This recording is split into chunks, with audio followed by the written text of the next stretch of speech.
A charity that collects brand new clothing destined for landfill is turning its attention to fire-affected communities in New South Wales. Thread Together collects end-of-the-line pieces from Australian fashion brands and gives them to vulnerable Australians. Residents on the far south coast have welcomed the support. Sometimes all it takes is a new set of clothes to get you back on your feet.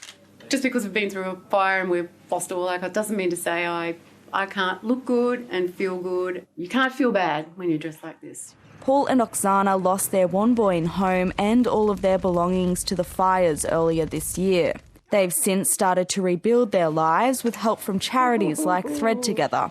The organisation opened this permanent facility at Eden in partnership with St Vincent de Paul, which will give vulnerable locals a chance to browse for brand new clothing in a shopfront with dignity. It's a great location for it. I think it's something that Eden definitely needs, and we're all very excited. All of this clothing was destined for landfill before the organisation collected it from shops across the country.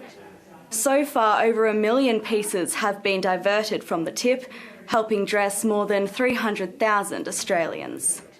We also work with homeless people, people that are victims of domestic violence. We work with the unemployed. We work with anyone where there's a need.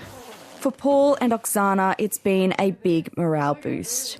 I think you just look spectacular. I felt like I was on Vogue.